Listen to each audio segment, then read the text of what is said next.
Inflammation, सोजिश, उसको आप diet change किए बगैर कंट्रोल कर ही नहीं सकते। अक्सर हमारी इंटरनल जॉइंट, बिल्कुल जॉइंट, ये जो जॉइंट पेन होते हैं, चलने फिरने में दिक्कत स्लीप है ना, जो हम रात को 12 बजे तक मोबाइल फोन से बैठे होते हैं और फिर अचानक सो जाते हैं। The best hours of sleep is early hours, जो कि अल्लाह के नबी सल्लल्लाहु अलैहि वसल्लम इशा की नमाज के बाद जागना और इशा से पहले सोना पसंद नहीं। इसमें बिजली का बहरान है, वो सनलाइट को यूज ही नहीं कर रहे और रात को जनरेटर्स पे और बिजली पे सुबह अर्ली खोलो और शाम को मगरिब की टाइम बंद कर दो, तो आपको बिजली भी बचेगी, जो सारा स्लीप पैटर्न है वो बदल जाएगा। नोट किया होगा कि फजर के बाद अगर आप ना सो, कभी आप देखो ना, तो आपके एनर्जी लेवल्स किसी और जगह पे होते हैं पूरा दिन। लेकिन अगर आप बीच में सो भी जाओ और सो के दोबारा उठते हो ना, तो आपको फील हो रहा होता है कि जैसे सुबह अर्ली उठो। हमारा दीन हमें फर्ज कर दिया कि तुमने अर्ली उठना है, और हम अनफॉर्चुनेटली कितने फर्ज पूरा करके सो जाते हैं। और मतलब सुबह अल्लाह उठते वजू करते हैं, अपने आप को फ्रेश करते हैं और अल्लाह अकबर करके और फिर बिस्तर में लेट जाते हैं। यार आपको अगर इतनी नॉलेज हो गई है ना कि फैट एंड प्रोटीन किन चीजों में है, वो आपको माय फिटनेस पैल के जरिए पता चल जाएगा। थोड़ी सी आप प्रैक्टिस करेंगे। हमने तो ना वो किचन स्केल पे पका पका के खाया है ना, अब हमें किचन स्केल की जरूरत नहीं होती। हम देख लेते हैं तो हमें आइडिया हो जाता है कि रफली इसमें कितनी कैलोरीज होंगी और एक अंदाजे से ही चलना होता है। अब अपनी कैलोरीज को ट्रैक कर रहे हैं, किस सोर्स से कैलोरीज आ रही हैं उसको देख रहे हैं, तो बहुत बेनिफिट है। और दूसरा ये कि इन्फ्लेमेशन, सोजिश, उसको आप डाइट चेंज किए बगैर कंट्रोल कर ही नहीं सकते। अक्सर हमारी इंटरनल जॉइंट, बिल्कुल जॉइंट, ये जो जॉइंट पेन होते हैं, चलने फिरने में दिक्कत होती है, तो ये अगर हम प्रॉपर एक अपने सुनने वालों को प्रॉपर पिक्चर देंगे ना, सिर्फ वजन कम नहीं हो रहा, जिस्म अंदर से साफ हो रहा है।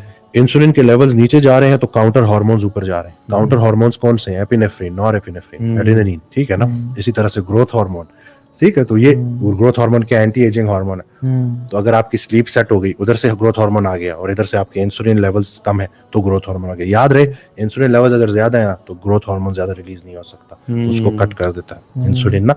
और इसी तरह से जो जैसे आपने स्लीप की बात की, स्लीप इज वेरी एसेंशियल कि हम अपनी एक तो स्लीप को पूरा भी करें। दूसरी बात यह है कि जो टाइमिंग ऑफ स्लीप है ना, जो हम रात को 12 बजे तक मोबाइल फोन से बैठे होते हैं और फिर अचानक सो जाते हैं।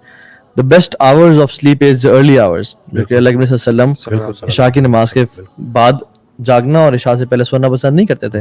और हमारा आप स्केड्यूल देख लें कि रात को 12 बजे तक दुकानें खुली हैं और सुबह 12 तक कोई उठता ही नहीं है। मतलब जिस मुल्क जिसमें बिजली का बहरान है, वो सनलाइट को यूज ही नहीं कर रहे और रात को जनरेटर्स पे और बिजली पे चल रहे हैं। हालांकि अगर आप सुबह अर्ली खोलो और शाम को मगरिब की टाइम बंद कर दो, तो आपको बिजली बचेगी, जो सारा स्लीप पैटर्न है वो बदल जाएगा। आपने खुद भी नोट किया होगा कि फजर के बाद अगर आप ना सो, कभी आप देखो ना, तो आपके एनर्जी लेवल्स किसी और जगह पे होते हैं पूरा दिन। लेकिन अगर आप बीच में सो भी जाओ और सो के दोबारा उठते हो ना, तो आपको फील हो रहा होता है कि जैसे समथिंग डिफरेंट। तो ये सारी चीजें मतलब ज्यादा से ज्यादा नेचर की तरफ जाना है। जो बीच में सोने आप कह रहे हैं कि मतलब कैलुला की बात नहीं कर रहे। कैलुला बहुत पावर नैप है। एग्जैक्ट, वो तो बिल्कुल वो अलग चीज। ये सब मैं कह रहा हूँ कि आप फजर के लिए उठ के दिन का आगाज हो गया, फिर दोबारा सो गए। ये जो शुगर के पेशेंट होते हैं, इनमें डॉन फिनोमेना होता है। उस सुबह के टाइम ना थोड़ी शुगर लेवल्स ज्यादा होते हैं। वो क्यों हो रहे होते हैं?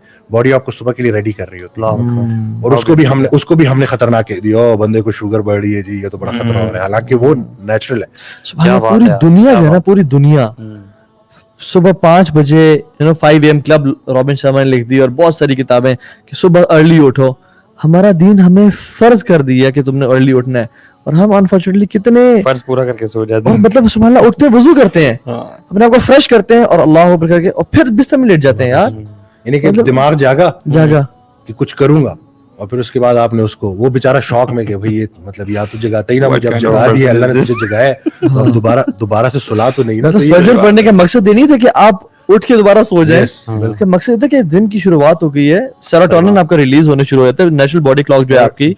जितने लोग सुबह के टाइम वर्कआउट एक दफा स्टार्ट करते हैं, उनसे एक्सपीरियंस पूछें। फजर उसके बाद फिर जो सुबह के टाइम ट्रेनिंग होती है, उसकी क्या फीलिंग होती है। लोग समझ होते हैं ना कि मैं वर्कआउट करूंगा तो मैं थक जाऊंगा, करके देखें आप सारा दिन एनर्जी। मैंने बल्कि रमजान से पहले सुबह के टाइम अर्ली शुरू किया हुआ था वर्कआउट, और उसमें मैं I used to feel so fresh और एनर्जेटिक कि यार मतलब कॉज पैदा कर और हाईली एक्टिव। लेकिन जब बंदा फजर के बाद सो जाता है और फिर उठता है, तो बड़ी सबसे बुरा टाइम तो ये ईशा के बाद जाने वाला है। और बंदा सोचता है कि यार जरा और थकाओ, अभी सोना है, जिस्म को मजीद थकाओ और बस सो जो जाके। तो ये बेस्ट है कि ग्रोथ जरा ज्यादा अच्छी होगी। ये सुबह के टाइम ना मैंने वर्कआउट किया और फिर तकरीबन 9-9:30 बजे का टाइम था, तो वो PGMI पेशावर में एक है जहाँ पे सारे डॉक्टर्स ना, मतलब कोई मेरी वाइफ के कुछ काम था तो मैं उधर चला गया। तो वहां पे जब मैं पहुंचा तो मैंने वर्कआउट किया था, मेरे एंडोर्फिन्स रिलीज हुए थे और मैं जो मैं बोल रहा था वो मैं महसूस कर रहा था। अच्छा। तो वहां पे किसी डॉक्टर्स ने चंद एक 2-3 डॉक्टरों ने देख लिया, पहचान लिया ना कि मेरा जिम है सारा, तो उन्होंने में से किसी ने पूछ लिया कि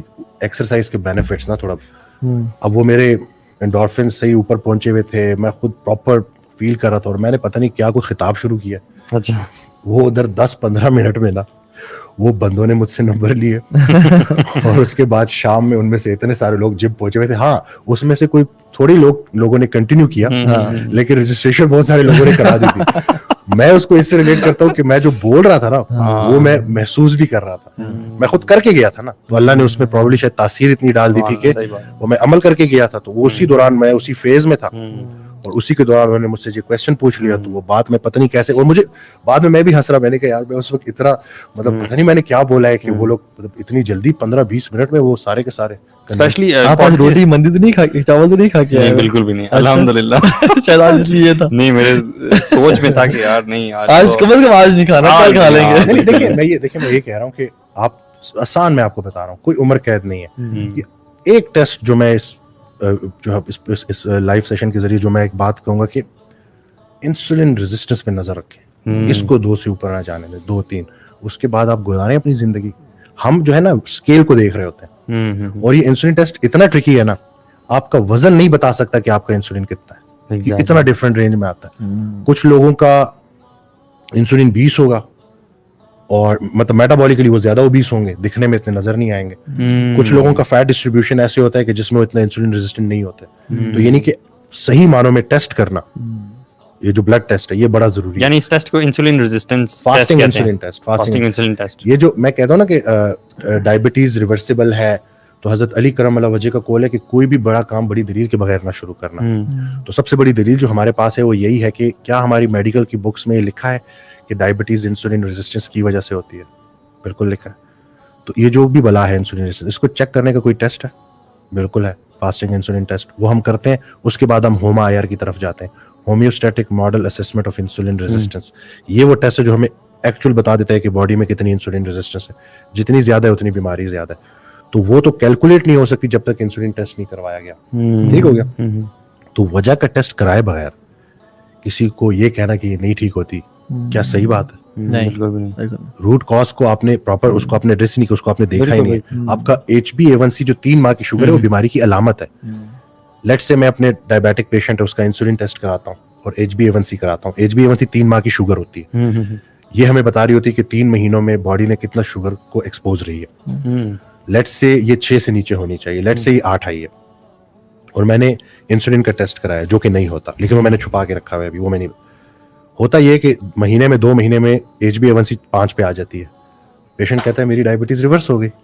वो मैं जी रिवर्स कर गया जबरदस्त। हालांकि अगर हम इंसुलिन देखेंगे ना तो वो 2 पे नहीं आई होती। इस वजह से HbA1c को देख के वो दोबारा से खाना शुरू करता है, दोबारा से ऊपर जाती है। मेरा सवाल यह है कि इंसुलिन को 2 पे ले आओ, फिर क्या HbA1c ऊपर जाएगी? समझ रहे हैं ना, क्योंकि हमने HbA1c को टारगेट किया हुआ बीमारी के सिम्टम को और रूट कॉज को हम ट्रीट नहीं कर रहे।